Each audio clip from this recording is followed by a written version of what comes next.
और उससे पहले भी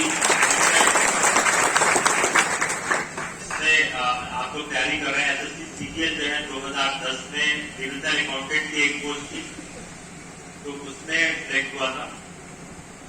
और उसके बाद 2011 एसएससी सीजीएल दिया था मैंने, 2011 में मेरा एक्सटर्नल अफेयर्स में हुआ था। मैं सिर्फ इसलिए बता रहा हूँ कि जब आपको समस्या है तो लगातार मिलती है, ठीक है। वो एक लेवल होता है, एक लेवल अचीव करने के बाद फिर बहुत सारे काम क्लियर करते हैं। 2010 से पहले 2008, 9, 10 कोई सफलता नहीं मिली। कोशिश की गई, लेकिन 2010 से जब शुरू हुआ तो लगातार टीचर्स से मेंस लिखा, आईएएस का मेंस लिखा लगातार, और एसएससी सीजीएल में फाइनली सिलेक्ट हुआ 2 बार, 10 में 11 में। उसके बाद फिर जरूरत नहीं पड़ी। डिग्री कॉलेज लेक्चरर में भी हुआ, JRF नेट पर ही नहीं किया मैथमेटिक्स में।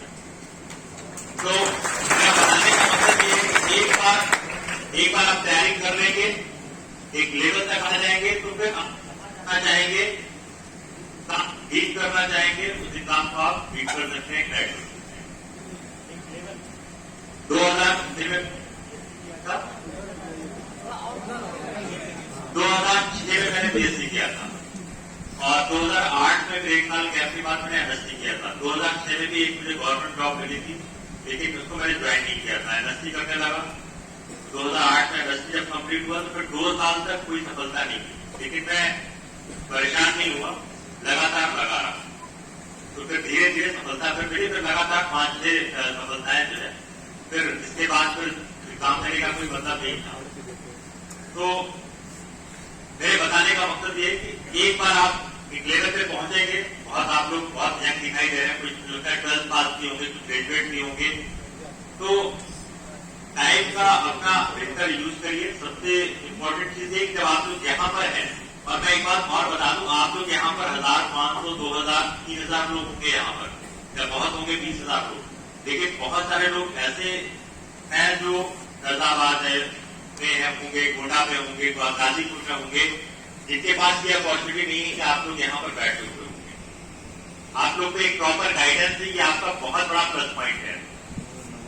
ये बहुत बड़ा प्लस पॉइंट है। अगर आप लोग सोचेंगे पूरे यूपी में 75 डिस्ट्रिक्ट है, और इस कोचिंग में, और अगर देखेंगे पूरे इलाहाबाद में तो 20-25,000 लड़के तो बड़े आराम से होंगे, लेकिन जो कंपटीशन देते हैं वो करीब 1.5 लाख 2 लाख जैसा कंपटीशन है, उस हिसाब से अपियर होते हैं। इवन पीसीएस में भी 1.5 लाख से 2 लाख फॉर्म पड़ते हैं।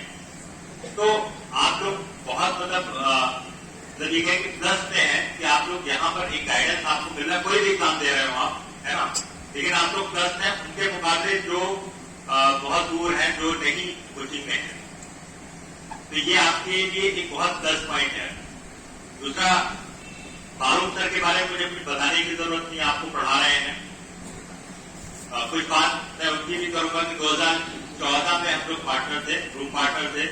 रूम पार्टनर क्या था, मेरे पास कोई रूम नहीं था, मैं रूम ढूंढते हुए के पास पहुंचा था। उससे पहले मेरी कोई जान पहचान नहीं थी, और इनके रूम में मैं रुका, एक और साथी थे, तो 2 लोग रहते थे पहले से, फारूक सर और एक और थे, वो साथ में रहते थे, जान थी।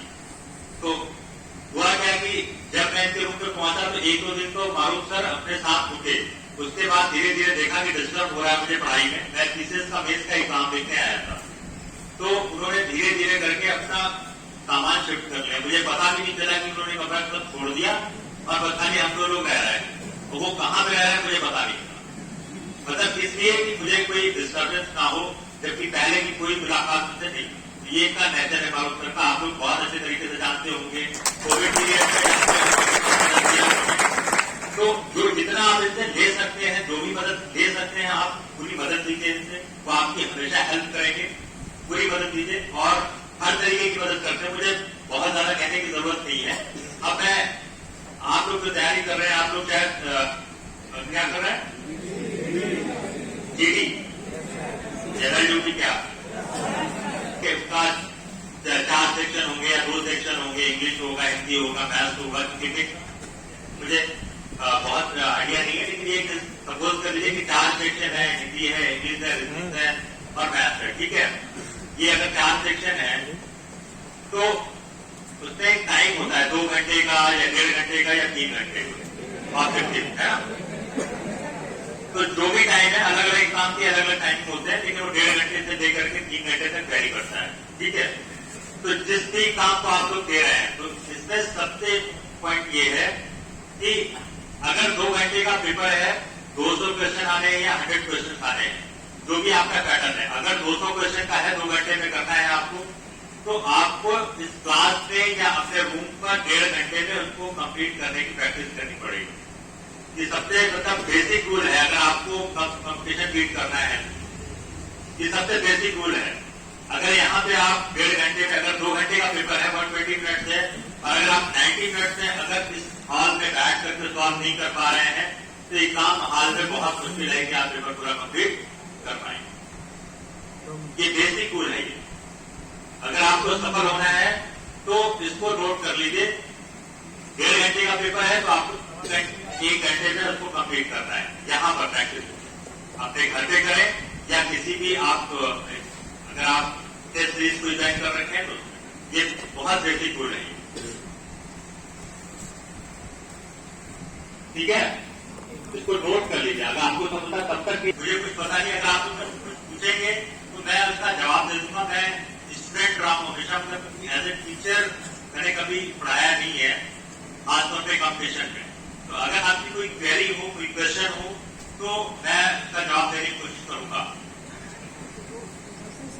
इसकी कोई शॉर्ट ट्रिक नहीं होती है। आपको अपने हिसाब से तैयारी करनी है और अपने हिसाब से नोट्स बनाने हैं और अपने हिसाब से आपको उसका जवाब देना है। अगर डिस्क्रिप्टिव है तो अपने हिसाब से आपको लिखना है। और रही बात की एक देश हर कोई बताता है, हर जगह आपको लिखा हुआ मिलता है, वही उसका जवाब होता है कि एनसीईआरटी की बुक से एक बार पढ़ लीजिए। ये हर जगह यही आपको जवाब दिया जाता है, ठीक है ना। आप किसी का तो ये मिलता है कि आप एनसीईआरटी एक बार पढ़ लें और उसके अपने शॉर्ट नोट्स बना लें। अब जैसा एग्जाम होता है, अगर डिस्क्रिप्टिव है तो उस हिसाब से नोट्स बनेंगे, ऑब्जेक्टिव टाइप का है तो उस हिसाब से नोट्स बनेंगे। अच्छा देखिए, अब हर एक का अपना होता है, मैं अपना बता सकता हूँ मैंने कैसे किया था, लेकिन ये हर एक पे लागू नहीं होता है। हर एक का अपना एक तरीका होता है, हर एक की अपनी मेमोरी है, अपने हिसाब से प्रिपरेशन भी करना चाहिए। आपको टाइम नहीं है कि रटा रटाया हुआ आंसर लिखना है। कॉम्पिटिशन में है, अगर कोई पीसीएस आईएएस में डिस्क्रिप्टिव लिखता है तो जो सबसे यूनिक लिखता है उसी को नंबर मिलते हैं। भाई बैक तो सारे में सेम होता है ना, जो मेन प्रश्न होता है वो सेम होता है सबका। तो जो सबसे इसका प्रेजेंटेशन अच्छा होता है, जिसमें ओरिजिनलिटी रहती है, मौलिकता रहती है, उसी को नंबर मिलते हैं। तो रटा रटा नहीं करता है, रटा रटाया हुआ वहां पे चलेगा जहां ऑब्जेक्टिव है, वहां पर आपको ठीक करना है, वो वहां तक तो ठीक है। लेकिन अगर कहीं डिस्क्रिप्टिव लिखना है तो जहां पे ओरिजिनलिटी और क्वेश्चन जब ऐसे फ्रेम किए जा रहे हैं, रिपीटेड क्वेश्चन बहुत कम आ रहे हैं। एक टाइम था कि वो चलती थी 10 साल का, उसमें प्रश्नोत्तर घटना चक्र का चलता था, है ना। तो हालांकि एक बार अगर पढ़ लेंगे तो उसमें नुकसान नहीं है, आपको काफी नॉलेज हो जाएगा, है ना। एक बार आप उसको पढ़ सकते हैं तो आपका कम टाइम में आप ज्यादा गेन कर सकते हैं, ठीक है। बताइए जहां पर बैठे हुए हैं तो आप होना क्या है, सिर्फ टाइम आपका जा रहा है। अगर आपने सही टाइम का यूज नहीं किया तो आपका टाइम जा रहा है, ठीक है। इतनी प्रैक्टिस करके जाइए यहाँ पर कि 2 घंटे का जो पेपर वो 1.5 घंटे में यहाँ पे अगर करके जाएंगे तो प्रॉब्लम नहीं आएगी। सभी शिशु मंदिर में पढ़ा वो शिक्षा निकेतन है, ठीक है। तो प्रैक्टिस करेंगे तो हो जाएगा। मैंने क्या सोचा, तो एक रेन मार्टिन की 10th बुक आती थी, 10th, ठीक है, 10th रेन मार्टिन। और उसके अलावा क्योंकि प्योर हिंदी मीडियम नहीं था तो न्यूज़पेपर पढ़ने की कोशिश करता था। धीरे धीरे वो 2-3 महीने तो प्रॉब्लम होती है, लेकिन उसके बाद फ्लुएंसी तो नहीं आती, जो फिजिकल बैकग्राउंड होता है।